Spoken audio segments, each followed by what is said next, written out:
আসসালামু আলাইকুম ওয়া রাহমাতুল্লাহি ওয়া বারাকাতুহু। নাহমাদুহু ওয়া নুসাল্লি আলা রাসূলিহিল কারীম। আম্মা বা'দ। সম্মানিত দিনী ভাই এবং বোনেরা, পবিত্র মাহে রমাদান আমাদের একেবারে সন্নিকটে। It's knocking the door. Allah রাসূল সাল্লাল্লাহু আলাইহি ওয়াসাল্লাম এবং সাহাবারা রমাদানুল মুবারক আসার ২ মাস আগ থেকেই কবে রমাদান মাস আসবে এজন্য ব্যাকুলতা প্রকাশ করতেন, উদগ্রীব হয়ে থাকতেন যে আমরা রমাদান পাবো কিনা, কখন রমাদান আসছে। এবং ওনারা পড়তেন আল্লাহুম্মা বারিক লানা ফি রজব ওয়া শাবান ওয়া বাল্লিগনা রমাদান। অর্থাৎ হে আল্লাহ, আপনি রজব এবং শাবান মাসে আমাদের বরকত দিন এবং রমাদান পর্যন্ত আপনি আমাদেরকে পৌঁছে দিন। আমাদের সালাফরা রমাদান আসার ৬ মাস আগ থেকে, অর্থাৎ একটা বছরের ৬ মাস ওনারা অপেক্ষা করতেন কবে রমাদান আসবে, উদগ্রীব হয়ে থাকতেন, ব্যাকুলতা প্রকাশ করতেন। আবার রমাদান মাস চলে যাওয়ার পরে বছরের বাকি ৬টি মাস এ রমাদানে ওনারা যে সমস্ত এবাদত করেছেন সেগুলো আল্লাহ তাআলা কবুল করলো কিনা এ নিয়ে পেরেশানিতে থাকতেন। বাকি ৬ মাস দোয়া করতেন যে আল্লাহ, এই রমাদানে যে সমস্ত এবাদত আমরা করেছি এগুলোকে তুমি কবুল করে নাও। এই পবিত্র মাসে আল্লাহ তাআলা আমাদের আল্লাহ সচেতনতা বৃদ্ধির জন্য এ মাসে আমাদের জন্য সিয়ামকে তিনি ফরজ করেছেন। আল্লাহ তাআলা ইরশাদ করছেন, ইয়া আইয়ুহাল্লাযীনা আমানু কুতিবা আলাইকুমুস সিয়াম কামা কুতিবা আলাল্লাযীনা মিন ক্বাবলিকুম লাআল্লাকুম তাত্তাকুন। অর্থাৎ ওহে বিশ্বাসীরা, সিয়ামকে এ রমাদান মাসে তোমাদের জন্য অবধারিত করা হয়েছে, যেমনি ভাবে তোমাদের পূর্ববর্তীদের উপরও এই সিয়ামকে অবধারিত করা হয়েছিল, যাতে করে তোমরা আল্লাহ সচেতন হতে পারো। এই আয়াত থেকে বোঝা গেল এই পুরো রমাদানুল মুবারকে যে আমরা সিয়াম উদযাপন করি বা সিয়াম পালন করি, এই সিয়াম বা রোজা পালনের মূল উদ্দেশ্য বা প্রাইম অবজেক্টিভ হচ্ছে আল্লাহ সচেতন হওয়া। এই সিয়াম আমাদেরকে আল্লাহ সচেতন বানায়। এই সিয়াম আমাদের মধ্যে এই ফিলিংস, এই ভাবনা, এই চিন্তা বা এই চেতনাটা নিয়ে আসে যে আমরা এটা ভাবতে শুরু করি যে Allah is watching me, Allah is observing me, Allah আমাকে দেখছেন। এই চিন্তাটাকে, এই সেন্সটাকে, এই ফিলিংটাকে ডেভেলপ করার জন্যই আল্লাহ তাআলা এই মাসে সিয়ামকে আমাদের উপর ফার্জ করেছেন, এবং সেটাই আল্লাহ এই আয়াতের শেষাংশে বলছেন লাআল্লাকুম তাত্তাকুন, যাতে করে তোমরা আল্লাহ সচেতন হতে পারো, যাতে করে তোমরা গড কনশাস হতে পারো। আমরা যখন সিয়াম পালন করি আমরা তখন ক্ষুধার্ত, আমরা তৃষ্ণার্ত, ঘরের ভেতরে আমরা চাইলে কেউ নেই, কেউ আমাকে দেখছে না, আমি চাইলেই খেয়ে ফেলতে পারি। আমি চাইলেই কিন্তু পান করে আমার তৃষ্ণা মেটাতে পারি, কিন্তু আমি খাচ্ছিও না, পানও করছি না। কারণ আমি এটা ফিল করি যে কেউ দেখে না কিন্তু আল্লাহ দেখে। পৃথিবীর কেউ আমাকে দেখছে না। দরজা বন্ধ করে, জানালা বন্ধ করে, ফ্রিজ থেকে ঠান্ডা পানি বের করে, শরবত বের করে আমি কিন্তু ঘরের ভেতরে যখন একা একা থাকি আমি খেয়ে আমার তৃষ্ণা নিবারণ করতে পারি। কিন্তু এটা আমরা কেউই করি না, কারণ আমরা ফিল করি যে পৃথিবীর কেউ যদি নাও দেখে, আল্লাহ সুবহানাহু ওয়া তাআলার চোখে কিন্তু আমরা ফাঁকি দিতে পারছি না। হি ইজ ওয়াচিং মি, তিনি আমাদেরকে দেখছেন। তাহলে সম্মানিত দিনী ভাই এবং বোনেরা, এই সিয়াম আমাদের মধ্যে আল্লাহ কনশাসনেস, আল্লাহ সচেতনতা এটা ডেভেলপ করে। পাশাপাশি সিয়ামের মাধ্যমে আমরা আমাদের প্রবৃত্তির উপর নিয়ন্ত্রণ অর্জন করি। গোটা বছর প্রবৃত্তি আমাদেরকে নিয়ন্ত্রণ করে, সারা বছর প্রবৃত্তি আমাদের উপর জিতে, আর আমরা এই রমাদান মাসে প্রবৃত্তির উপর জয়লাভ করি। যেমন পুরো বছর ব্যাপী আমার যখন ক্ষুধা লাগে আমি খাই, তৃষ্ণার্ত হলে পানি পান করি, আমার কামনা জাগলে সেই কামনা আমি পূরণ করি। কিন্তু রমাদানে ক্ষুধা লাগলে কিন্তু আমরা খাই না। তৃষ্ণায় গলা ফেটে যাচ্ছে, তৃষ্ণায় গলা কাঠ হয়ে যাচ্ছে, কিন্তু এক ফোঁটা পানি আমি পান করছি না। সিয়াম পালন করা অবস্থায় দিনের বেলা আমরা যারা বিবাহিত, আমাদের স্ত্রীদের সাথে অন্তরঙ্গ মুহূর্ত আমরা কাটাচ্ছি না। তার মানে আমার যেটা মন চাচ্ছে, আমার যেটা ডিজায়ার, আমার যেটা ডিমান্ড, সেটা আমি ফুলফিল করছি না, অর্থাৎ আমার প্রবৃত্তিকে আমি নিয়ন্ত্রণ করি। তাহলে সিয়াম পালনের মাধ্যমে প্রবৃত্তিকে কিভাবে কন্ট্রোল করা যায়, প্রবৃত্তিকে কি করে নিয়ন্ত্রণ করা যায়, এটা আমরা শিখি। সারা বছর প্রবৃত্তি আমাদের উপর জয়লাভ করে, আর এই সিয়ামের মধ্যে দিয়ে কেমন যেন রমাদানে আমরা প্রবৃত্তির উপর জয়লাভ করি, আমাদের কাছে প্রবৃত্তি হেরে যায়, জিতে যায় আমাদের আল্লাহ তাআলার প্রতি আস্থা এবং ভালোবাসা। এই সিয়ামের আরো একটি শিক্ষণীয় বিষয় হচ্ছে, এই সিয়াম আমাদেরকে সংযমী বানায়, রেস্ট্রেইনড বানায়। আমরা চাইলেই রোজা পালন করা অবস্থায় যা মনে চায় তা করতে পারি না।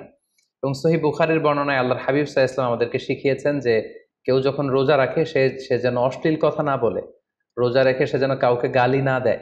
এমনকি কেউ যদি তাকে গালি দেয় অথবা কেউ যদি তার সাথে ঝগড়া লাগতে আসে, সে যেন বলে ইন্নী ইমরুউন সাইম, অর্থাৎ আই এম ফাস্টিং, আমি রোজাদার, আমি রোজা পালন করছি। রোজা পালন করা অবস্থায় আমার পক্ষে অশ্লীল কথা বলা, ঝগড়া করা কোনো বাক বিতণ্ডায় জড়ানো সম্ভব না। তার মানে এই সিয়াম পালনের মধ্য দিয়ে সংযম যে ব্যাপারটা, এই ব্যাপারটা আমাদের আয়ত্তে চলে আসে। আমরা এই সিয়াম পালনের মধ্য দিয়ে সংযমী হয়ে উঠি। পাশাপাশি যারা সিয়াম পালন করছে তাদের জন্য আল্লাহর হাবিব সাল্লাল্লাহু আলাইহি ওয়াসাল্লাম ঘোষণা দিয়েছেন যে কিয়ামতের ময়দানে বিচার শেষে তারা যখন জান্নাতে ঢুকবে, রোজা পালনকারীদের জন্য আল্লাহ তাআলা একটি স্পেশাল গেট রেখেছেন যেটার নাম হচ্ছে রাইয়ান। এবং এই রাইয়ান গেট দিয়ে রোজাদাররা ছাড়া কেউ প্রবেশ করতে পারবে না। সুবহানাল্লাহি বিহামদি। আর একবার এই রাইয়ান দরজা দিয়ে যে ব্যক্তি ঢোকার সুযোগ পাবে জান্নাতে, he will never be thirsty again. সে কখনো আর তৃষ্ণার্ত হবে না, চিরকালের জন্য তার গলা থেকে তৃষ্ণা হারিয়ে যাবে। পাশাপাশি আল্লাহ তাআলা ইরশাদ করছেন যে সব আমলগুলোকে সওয়াব বাড়ানো হয় এবং সওয়াবের প্রতিদান বান্দাদেরকে দেয়া হয়, কিন্তু এই সিয়ামের ব্যাপারটা ভিন্ন। এর প্রতিদান আমি আল্লাহ নিজ হাতে দেব। আরেক বর্ণনা এসেছে এই সিয়ামের প্রতিদান আমি নিজেই। আমরা যদি একটু খেয়াল করে দেখি যে রমাদানুল মুবারাকে আমরা যত নেক আমল করছি বা সৎকর্ম করছি, এগুলোর সওয়াবগুলোকে কিন্তু জ্যামিতিক হারে বাড়ানো হয়। দ্য রিওয়ার্ডস অফ আমাল is multiplied in this blessed month of Ramadan. এ মাসে আমরা একটা নফল আবাদত করলে সেটা ফরজের সমান সওয়াব দেওয়া হচ্ছে। একটা ফরজ আবাদত করলে সেটা 70 থেকে 700 গুণ সওয়াব দেওয়া হচ্ছে। এ মাসে উমরা করলে সেটা হজের সমান সওয়াব দেওয়া হচ্ছে। অর্থাৎ অর্থাৎ অন্যান্য মাসে আমরা যদি নেক আমল করি তাহলে সেটার সওয়াবকে বাড়ানো হয় গাণিতিক হারে, কিন্তু এই রমাদানুল মুবারাকে কোনো নেক আমল করলে এর সওয়াবকে বাড়ানো হয় জ্যামিতিক হারে। এটাকে মান্থ অফ স্পেশাল অফার বলা হয়, বিশেষ অফারের মাস। আল্লাহ তাআলা চেয়েছেন যে বিশেষ অফার দিয়ে আমাদেরকে এবাদতের প্রতি আগ্রহী করে তোলে, আকৃষ্ট করে তোলে। তিনি যেন আমাদের গুনাহগুলোকে ক্ষমা করে দিয়ে আমাদেরকে পাপ মুক্ত বান্দা হিসেবে স্বীকৃতি দিতে পারেন, তার একটা কেমন যেন আয়োজন তিনি করে থাকেন আমাদের জন্য পবিত্র মাহে রমাদানে। এবং এই রমাদানুল মুবারকের প্রতিটি রাতে আল্লাহ তাআলার পক্ষ থেকে একজন বিশেষ আহ্বানকারী ফেরেশতা তারা ডাকতে থাকে আর বলতে থাকে, ইয়া বাগিয়াল খায়রি আকবিল, হে কল্যাণের অভিযাত্রী, হে কল্যাণের পথের যাত্রী, আকবিল, প্রসিড, গো অন, আরো সামনে যাও, আরো নেক কাজ করো, আরো ভালো কাজ করো। ইয়া বাগিয়াশ শাররি আকসির, হে পাপের পথের যাত্রী, আকসির, স্টপ, থেমে যাও, অনেক হয়েছে, আর না, আর অন্যায়ের দিকে ধাবিত হয়েও না। এটা প্রতি রাতেই, রমাদানের প্রতিটি রাতেই এই আহ্বান করা হয় যে হে কল্যাণের পথের যাত্রী, ভালো কাজ করতে থাকো, হে অকল্যাণের পথের যাত্রী, এখনই থেমে যাও, আর সামনের দিকে আগ বাড়িও না। এবং এই বরকতপূর্ণ মাস পেয়েও যারা আল্লাহ তাআলার ক্ষমা পায়নি, রাসূল সাল্লাল্লাহু আলাইহি ওয়াসাল্লাম তাদের জন্য ভয়ঙ্কর ওয়ার্নিং দিয়েছেন, হুঁশিয়ারি দিয়েছেন, গভীর হুঁশিয়ারি তিনি বর্ণনা করেছেন। মসজিদে নববীতে আল্লাহ রাসূল সাল্লাল্লাহু আলাইহি ওয়াসাল্লাম একবার মিম্বারের প্রথম ধাপে পা রেখে বললেন আমিন, দ্বিতীয় ধাপে পা রেখে বললেন আমিন, তৃতীয় ধাপেও পা রেখে বললেন আমিন। সাহাবারা জিজ্ঞেস করলেন, ইয়া রাসূলুল্লাহ, তিনবার কেন আমিন বললেন? আমরা তো বুঝতে পারলাম না। আল্লাহ রাসূল সাল্লাল্লাহু আলাইহি ওয়াসাল্লাম তখন বললেন যে এইমাত্র জিবরিল আমার কাছে এসে আমাকে শুনিয়েছে যে যে ব্যক্তি রমাদানুল মুবারক পেয়েও ইবাদতের মাধ্যমে আল্লাহর ক্ষমা পেল না, সে দুর্ভাগা, সে হতভাগা। আমি তখন বলেছি আমিন। তারপর জিবরিল বলল যে মা বাবা উভয়কে পেয়ে তাদেরকে সন্তুষ্ট করার মধ্য দিয়ে যারা আল্লাহর জান্নাতকে হাসিল করতে পারলো না, তারা দুর্ভাগা, হতভাগা। আমি বলেছি আমিন। তৃতীয় পর্যায়ে জিব্রাইল বলেছে যে হে নবী, আপনার নাম শুনবার পরেও যে আপনার উপর দুরূদ পাঠালো না, অর্থাৎ সাল্লাল্লাহু আলাইহি ওয়াসাল্লাম বলল না, সে দুর্ভাগা, সে হতভাগা। তখন আমি বলেছি আমিন। সম্মানিত শুধু এই হাদিস থেকে আমরা বুঝতে পারি যে যারা রমাদান পেয়ে আল্লাহর প্রিয় ভাজন বান্দা হতে পারলো না, আল্লাহর কাছ থেকে ক্ষমার ঘোষণা পেল না, তাদের চেয়ে দুর্ভাগা এবং হতভাগা আর কেউ হতে পারে না। তাই যেহেতু রমাদান আমাদের একেবারে সন্নিকটে, আর মাত্র 2 দিন পরে এই পবিত্র মাস আমাদের মাঝে আগমন করবে, তাই আমাদের উচিত এই মাসটাকে ভাব গাম্ভীর্যের সাথে উদযাপন করা, to take the best out of this blessed month, যত বেশি পরিমাণে সম্ভব নেক কাজ করে আল্লাহ তাআলার ক্ষমাপ্রাপ্ত বান্দাদের অন্তর্ভুক্ত হওয়ার চেষ্টা করা। আমরা যদি এই মাসকে উদযাপনের জন্য এখন থেকে একটা প্ল্যান করি বা প্রোগ্রাম করি এবং সেটার আলোকে যদি পুরো মাসটি আমরা পরিচালনা করবার চেষ্টা করি, তাহলে আশা করি খুবই ফ্রুটফুল ওয়েতে এই যে অফার দেওয়া হয়েছে, স্পেশাল অফার, এই অফারগুলোকে আমরা কাজে লাগাতে পারবো এবং বেশি বেশি আবাদত করে আল্লাহ তাআলার প্রিয় ভাজনদের অন্তর্ভুক্ত হতে পারবো। এই পৃথিবীতে আমরা যখন কোনো বিজনেস রান করি, নিশ্চয়ই তার আগে একটা প্ল্যান করি, একটা প্ল্যান সাজাই। বড় কোনো প্রজেক্ট যখন আমরা হাতে নিই, আমরা একটা প্রজেক্ট প্ল্যান দাঁড় করাই এবং সেটার আলোকে আমরা সেই প্রজেক্টটাকে রান করবার চেষ্টা করি। তাই আর যেহেতু মাত্র 2 দিন বাকি, আমরা যদি এখন থেকেই একটি প্ল্যান করি বা একটি পরিকল্পনা সাজাই, হতে পারে এটা লিখিত পরিকল্পনা, কিংবা অ্যাটলিস্ট নিজের সাথে নিজের বোঝাপড়া যে আমি এই কাজগুলো রমাদানে করতে চাই, এগুলো করতে চাই না, ডুজ অ্যান্ড ডোন্টস গুলোকে আমি মেনে চলতে চাই, যেগুলো করা উচিত এগুলো আমি বেশি বেশি করব, যেগুলো থেকে দূরে থাকা উচিত এগুলোর ব্যাপারে আমি সাবধান থাকবো। অ্যাটলিস্ট মনের সাথে মনে একটা বোঝাপড়া অথবা কাগজে লিখে আমাদের একটি পরিকল্পনা করা উচিত।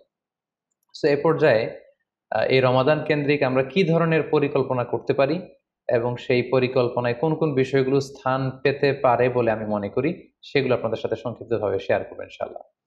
প্ল্যান করার ক্ষেত্রে সর্বপ্রথম যেটা আমি বলবো, প্ল্যান করবার সময় অল্প প্ল্যান করুন এবং সেটা যতটুকু প্ল্যান আপনি করবেন সেটা নিয়মিত করবার চেষ্টা করুন। আমাদের অনেকের মধ্যে এমন একটা ভাব কাজ করে যে যেহেতু এটা অনেক রহমতের মাস, বরকতের মাস, মাগফিরাতের মাস, আবেগে তারা অনেক বেশি প্ল্যান করে ফেলে এবং সেই অনুযায়ী রমাদানের শুরুতেই সারা রাত তাহাজ্জুদ, সারাদিন এবাদত তেলাওয়াত, এরকম 2-4 দিন চলার পরে, কয়েকদিন যাওয়ার পরে সে আবেগটা ঝরে পড়ে, সে আবেগটাকে সে ধরে রাখতে পারে না। কারণ এমন প্ল্যান করা হয়েছিল যেটা রেশনাল ছিল না, যেটা হয়তো যৌক্তিক ছিল না বা বাস্তবসম্মত ছিল না। সো প্ল্যান করার ক্ষেত্রে আমার প্রথম পরামর্শ হচ্ছে অল্প প্ল্যান করুন এবং যতটুকু প্ল্যান করবেন সেটা পুরো রমাদান ব্যাপী, হোল দ্য মান্থ লং আপনি সেটাকে পালন করবার চেষ্টা করুন। কারণ আল্লাহ রাসূল সাল্লাল্লাহু আলাইহি ওয়াসাল্লাম বলেছেন, আহাব্বুল আমালি ইলাল্লাহি আদওয়ামুহা ওয়া ইন কাল্লা। আল্লাহ তাআলার কাছে সবচেয়ে প্রিয় আমল হচ্ছে সেটা যেটা মানুষ নিয়মিত করে, যেটা বান্দা রেগুলার বেসিসে করে, যদিও এটা পরিমাণে কম হয়। সো আপনি পরিমাণে যদি কমও করেন, সেটা যদি পুরো রমাদান মাস ব্যাপী একই ধারাবাহিকতায় আপনি ইবাদত করেন, তেলাওয়াত করেন, তাহাজ্জুদ পড়েন, জিকির আজকার করেন, সাদাকা করেন, দান করেন, এটার যদি একটা ধারাবাহিকতা থাকে, সেই ইবাদতটা আল্লাহ তাআলার কাছে বেশি প্রিয়। তাই প্ল্যানের ক্ষেত্রে আমার সর্বপ্রথম পরামর্শ হচ্ছে অল্প প্ল্যান করুন, স্বল্প পরিসরে প্ল্যান করুন, হাতে গোনা অল্প কয়েকটি বিষয়ের ব্যাপারে আপনি কনসার্নড হন এবং যতটুকু প্ল্যান করেছেন ততটুকু নিয়মিত বাস্তবায়ন করুন। প্ল্যানের ক্ষেত্রে সর্বপ্রথম যেটা আমি বলতে চাই সেটা হচ্ছে পুরো রমাদান মাসে সালাতের ব্যাপারে আমাদেরকে সর্বপ্রথম বেশি সচেতন থাকতে হবে। It's mandatory. 5 ওয়াক্ত সালাত যেন আমরা জামাতের সাথে আদায় করতে পারি, এই বিষয়টা খেয়াল রাখতে হবে। কোনো কারণে যদি জামাত ছুটেও যায়, কাজা যেন না হয়ে যায়। কারণ আমাদের যদি জামাত ছুটে যায়, সালাত যদি কাজা হয়ে যায়, তাহলে আপনার প্রোডাক্টিভিটি কমে যাবে। সো প্ল্যানের ক্ষেত্রে এখন থেকে আমাদের এটা মাথায় রাখতে হবে যে পুরো রমাদান জুড়ে আমরা 5 ওয়াক্ত সালাত জামাতের সাথে আদায় করব। কোনো কারণে জামাত যদি ছুটেও যায়, কোনো নামাজ যেন আমার কাজা না হয়ে যায়, এ ব্যাপারে আমরা সচেতন থাকবার চেষ্টা করব। 3 নম্বরে হচ্ছে কোরআন তেলাওয়াত করা। যেহেতু রমাদানুল মুবারক এটা কোরআন নাজিলের মাস, আল্লাহ তাআলা বলছেন শাহরু রমাদান আল্লাযী উনজিলা ফীহিল কুরআন। রমাদান তো এমন মাস যে মাসে আল্লাহ তাআলা কোরআন নাজিল করেছেন। সো এটা কোরআনকে উদযাপনের মাস, কোরআনের সাথে নতুন করে সম্পর্ক গড়বার মাস, বেশি বেশি কোরআন তেলাওয়াত করবার মাস। নফল আবাদতের যে লিস্ট আছে তার মধ্যে সবচেয়ে শ্রেষ্ঠ নফল আবাদত হচ্ছে কোরআন তেলাওয়াত করা এবং সেটার মোক্ষম সময় হচ্ছে রমাদানুল মুবারক। আমরা প্রত্যেকেই জানি যে এই মাসে তেলাওয়াত করে, তেলাওয়াত করার যে একটা আবহ, যে একটা ইমেজ, যে একটা পরিবেশ এবং যেরকম একটা মজা পাওয়া যায়, বছরের অন্য কোনো মাসে কিন্তু ওই ফিলিংটা আমাদের আসে না। সো এই সুযোগটাকে আমাদের কাজে লাগানো, আমরা যেন প্রতিদিন কোরআনের তেলাওয়াত করি এবং তেলাওয়াত করার ক্ষেত্রে অবশ্যই ধীরস্থিরভাবে তেলাওয়াত করতে হবে। আমরা অনেকে তাড়াহুড়ো করে তেলাওয়াত করি। হাদিসে এসেছে রুব্বা কারিন লিল কোরআন ওয়াল কোরআন ইয়ালআনু। কোরআনের অনেক তেলাওয়াতকারী আছে যাদেরকে কোরআন রহমত দেওয়ার পরিবর্তে লাআনত দেয়, কার্ডস করে, অভিসম্পাত করে। তাই তাড়াহুড়ো করে আমরা যেন কোরআন তেলাওয়াত না করি। রমাদান আসলেই দেখা যায় কিছু কিছু মানুষ কোরআন খতম করবার জন্য উঠে পড়ে লাগে। কেউ 5 খতম, 7 খতম, 10 খতম দেওয়ার জন্য প্রতিযোগিতা করে খতম দেয়। ফলে খুব দ্রুত তারা কোরআন তেলাওয়াত করে। এটা ঠিক না। খতম দেওয়ার জন্য উঠে পড়ে লাগা উচিত হবে না, বরং আপনি ধীরস্থিরভাবে তেলাওয়াত করুন। সেই হিসেবে শুরু থেকে শেষ পর্যন্ত একবার পরে যদি আপনি 1 খতম দিতেও পারেন সেটা ভালো, আর দিতে না পারলেও আপনি ধীরস্থিরভাবে তেলাওয়াত করে সেটার সওয়াব আপনি ইনশাল্লাহ পাবেন। তাহলে তেলাওয়াত করার ক্ষেত্রে প্রথম রিমাইন্ডার হচ্ছে তাড়াহুড়ো করে তেলাওয়াত করা যাবে না। 2 নম্বর হচ্ছে যদি সুযোগ হয় অর্থ বুঝে তেলাওয়াত করা। আমরা কয়েকটা সূরা স্পেসিফাই করতে পারি যে এই রমাদানে আমি এই সূরাটা পড়ব, এই রমাদানে এই সূরা শুরু থেকে শেষ পর্যন্ত এর মর্মার্থ, এর বঙ্গানুবাদ, এর যে শিক্ষা লেসন, এটা আমি জানবার চেষ্টা করব। সম্মানিত দিনী ভাই এবং বোনেরা, কোরআন হচ্ছে এমন একটি কিতাব, যারাই এই কোরআনের সাথে সম্পর্ক জুড়ে দিয়েছে, যারাই এই কোরআনকে হৃদয়ে ধারণ করেছে, তারাই সম্মানিত হয়েছে। একটু খেয়াল করে দেখুন, সাইয়েদনা জিবরিল আলাইহিস সালাম উনি কোরআন নিয়ে আসমান থেকে পৃথিবীতে নেমেছিলেন। কোরআনকে নিয়ে আসার কারণে উনি হয়েছেন শ্রেষ্ঠ ফেরেশতা। আল্লাহ রাসূল সাল্লাল্লাহু আলাইহি ওয়াসাল্লামের উপর কোরআন নাজিল হয়েছিল, তাই তিনি হয়েছেন শ্রেষ্ঠ রাসূল। এই রমাদান মাসে কোরআন নাজিল হয়েছে, তাই রমাদান মাস হচ্ছে 12টা মাসের শ্রেষ্ঠ মাস, সাইয়্যিদুশ শুহুর। কদরের রাতে এই কোরআন নাজিল হয়েছিল, তাই কদরের রাত হচ্ছে পৃথিবীর শ্রেষ্ঠ রাত। আমরা উম্মতে মুহাম্মাদি, আমাদের উপর কোরআন নাজিল হয়েছে, তাই আমরা হয়েছি খায়রু উম্মাহ, শ্রেষ্ঠ জাতি। আমাদের মধ্য থেকেও যারা কোরআনের সাথে অ্যাটাচমেন্টকে বাড়াবে, কোরআনকে যারা ধারণ করবে, তারা হবে পৃথিবীর শ্রেষ্ঠতম মানুষ। তাই আসুন কোরআন উদযাপনের এই মাসে আমরা যেন বেশি বেশি কোরআনের সাথে সম্পর্ককে নতুন করে আবার নবায়ন করি। 4 নাম্বার যেই ব্যাপারটি আমি প্ল্যানে বা পরিকল্পনায় রাখার চেষ্টা করব, সেটা হচ্ছে খুব বেশি খাবার দাবার বা কেনাকাটা এগুলোর ব্যাপারে আমাদেরকে একটু সাবধান থাকতে হবে। আমরা অনেকে মনে করে থেকে রমাদান মানেই মুখরোচক ইফতারি, ইফতার পার্টিতে জয়েন করা, উদরপূর্তি করে সাহারি খাওয়া, শপিং করা এবং কেনাকাটায় ব্যস্ত থাকা। আসলে ব্যাপারটি এমন নয়, কারণ আমরা জানতে পেরেছি যে এটা হচ্ছে বরকতের মাস, এটা অফারের মাস। নফল ইবাদতে ফরজের সমান সওয়াব, ফরজ করলে 700 গুণ সওয়াব, নফল উমরা করলে হজের সমান সওয়াব। সো এটা হচ্ছে মৌসুমুল ইবাদা, ইবাদতের মৌসুম। সো আমাদের যদি শপিং করা লাগে, আমাদের যদি কোনো প্রোগ্রামে অংশগ্রহণ করা লাগে, সেটা যেন আমাদের ফোকাস না হয়। কেনাকাটা, শপিং করা, এটা যেন আমাদের ফোকাস না হয়। ভুরি ভোজ করা, আমাদের বাসায় মা বোনরা যারা আছে তাদেরকে হরেক রকম আইটেমের বায়না ধরে সারাদিন তাদেরকে ব্যস্ত রাখা, ইবাদত থেকে তাদেরকে দূরে রাখা, এই কালচারগুলো থেকে আমাদেরকে দূরে থাকতে হবে। আমরা যখন রমাদান কেন্দ্রিক প্ল্যান করতে বসবো, আমরা যেন এটা ভাবি যে এই রমজানে একটু একটু করে আমি নিজেকে পরিবর্তন করতে চাই। ভুরি ভোজ করা, ইফতার পার্টিতে বেশি বেশি যাওয়ার জন্য প্ল্যান করা, তারপর কেনাকাটা, শপিং, ঈদের শপিং এর জন্য সময় নষ্ট করা, এটা যেন আমাদের মূল ফোকাস না হয়। আমাদের মূল ফোকাস যেন হয় এটা ইবাদতের মাস, বেশি বেশি ইবাদত করে যেন আমরা আল্লাহর সন্তুষ্টি অর্জন করতে পারি। প্ল্যানের ক্ষেত্রে 5 নাম্বার যে পয়েন্টটি আমি বলবো সেটি হচ্ছে ইফতারির পূর্ব মুহূর্তে দোয়া করুন। এটি ভুলে যাওয়া যাবে না। প্রতিদিন ইফতারিকে সামনে নিয়ে আমরা দোয়া করব, কারণ হাদিসে এসেছে সালাসু দাওয়াতিন মুস্তাজাবা, 3 ব্যক্তির দোয়া আল্লাহ তাআলার কাছে কবুল হয়ে যায়। এই দোয়া আল্লাহ কখনো ফিরিয়ে দেন না। এর মধ্যে একটা দোয়া হচ্ছে দাওয়াতুস সাইম, রোজাদারের দোয়া আল্লাহ কখনো ফিরিয়ে দেন না। দাওয়াতুস সাইমি মাকবুলা, এটা আল্লাহর কাছে কবুল হয়ে যায়। ঠিক ওই মুহূর্তটাতে আল্লাহ তাআলার সফট কর্নার খুব বেশি গ্রো করে, আল্লাহর রহমতের দরিয়ার মধ্যে একটা অভাবনীয় জোশ পড়ে যায়। আল্লাহ তাআলা এই দৃশ্যটাকে খুব দেখতে পছন্দ করে যে বান্দা সামনে খাবার নিয়ে বসে আছে, শরবত নিয়ে, পানীয় নিয়ে বসে আছে, ক্ষুধায় তৃষ্ণায় সে জর্জরিত, সে চাইলেই সামনে থেকে নিয়ে মুখে তুলে খাবারটা খেতে পারে, কিন্তু সে আমার ভয়ে খাচ্ছে না। তখন আল্লাহ তাআলা এই দৃশ্যটা দেখতে বড্ড পছন্দ করেন। ঠিক এই মুহূর্তে আপনি যখন বুদ্ধি করে আল্লাহ তাআলার কাছে চাইতে শুরু করবেন, কায়মনো বাক্যে চোখের পানি ছেড়ে, আপনি চাইতে দেরি হবে, এই দোয়া আল্লাহ তাআলার কাছে কবুল হতে দেরি হবে না। তাই এই ভুলটি যেন আমরা না করি, এই বরকত যেন আমরা মিস না করি। প্রতিদিন খেয়াল করে, সম্মানিত দিনী ভাই এবং বোনেরা, খেয়াল করে ইফতারির পূর্ব মুহূর্তে দোয়া করুন। আপনার কি চাহিদা, আকুতি মিনতি আল্লাহর কাছে আছে, আপনি পেশ করুন। 7 নম্বর পয়েন্টটি হচ্ছে ধীরস্থির ভাবে তারাবির সালাত পড়ুন। প্ল্যান করে ফেলুন কোন মসজিদে পড়বেন, কোথায় পড়বেন, কোভিড আউটব্রেকের কারণে কোনো রেস্ট্রিকশন থাকলে বাসায় কিভাবে পড়বেন, পরিবেশটা আপনি কেমন দেখতে চান, কিভাবে করতে চান, এখন থেকে প্ল্যান প্রোগ্রাম করে ফেলুন। তারাবির সালাতের ক্ষেত্রে পরামর্শ হচ্ছে ধীরস্থির ভাবে তারাবির সালাত আদায় করুন। সালাতুত তারাবিহ শব্দের অর্থই হচ্ছে বিশ্রামের সালাত, অর্থাৎ আপনি বিশ্রাম নিয়ে নিয়ে 2 রাকাত করে 4 রাকাত শেষে তাসবিহ পড়ে বিশ্রাম নিয়ে আবার 2 রাকাত 4 রাকাত এভাবে পড়তে থাকবেন। আমাদের বাংলাদেশের বেশিরভাগ মসজিদগুলোতে যেহেতু 20 রাকাতের সালাতুত তারাবিহ হয়, আমরা সাজেস্ট করি যে আপনারা 20 রাকাত সালাতুত তারাবিহ আদায় করুন। অসুস্থতাজনিত কোনো কারণে কারো যদি কম পড়তে হয় সেটা ভিন্ন ব্যাপার, তবে আমরা 20 রাকাতের কথাই সবাইকে সাজেস্ট করে থাকি, যেহেতু এটা ইবাদতের মাস, যত বেশি ইবাদত করা যায় ততই এটা কল্যাণকর। তো সেক্ষেত্রে রাকাত বিতর্ক আপনাদেরকে এড়িয়ে চলা উচিত। রমাদান আসলে আমাদের মধ্যে এই শয়তান এই বিষয়টাকে উস্কে দেয় যে তারাবির সালাতকে 8 রাকাত না 20 রাকাত নাকি 12 রাকাত। সো তারাবির সালাত ধীরস্থির ভাবে আদায় করুন, রাকাত বিতর্ক এড়িয়ে চলুন। এটা হচ্ছে একটা বড় ফিতনা। কত রাকাত আপনি পড়বেন আপনার সাধ্য অনুযায়ী আপনি পড়ুন। আমরা 20 রাকাতের কথা সাজেস্ট করি, তবে রাকাত বিতর্কে জড়ানো আমাদের কখনোই উচিত হবে না। 8 নাম্বার যে পয়েন্টের কথা বলবো সেটি হচ্ছে শেষ রাতে তাহাজ্জুদের সালাত আদায় করা। বছরের অন্য সময়গুলোতে রাত 4টার দিকে উঠে আসলে অনেকের পক্ষেই তাহাজ্জুদের সালাত আদায় করা সম্ভব হয়ে ওঠে না। যেহেতু রমাদানুল মুবারকে সাহারি খাবার জন্য আমাদেরকে উঠতেই হচ্ছে, সাহারি খাওয়ার পরে আপনি অজু করে আপনার সুবিধা মতো 2 রাকাত 4 রাকাত তাহাজ্জুদের সালাত আপনি আদায় করুন। তাহাজ্জুদের সালাতে সিজদায় পড়ে আপনি আল্লাহ তাআলার কাছে আপনার মনের আকুতি আপনি তুলে ধরুন।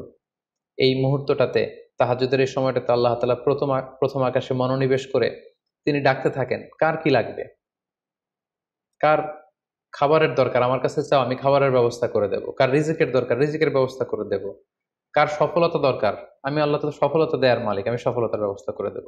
যে মুহূর্তটুকুতে বা যে সময়ে আল্লাহ তাআলা আমাদেরকে দেওয়ার জন্য তিনি আমাদেরকে ডাকছেন, আমাদেরকে দেওয়ার জন্য তিনি বসে আছেন, প্রস্তুত আহ্বান করছেন, কিন্তু আমরা সেই আহ্বানে সাড়া দিচ্ছি না।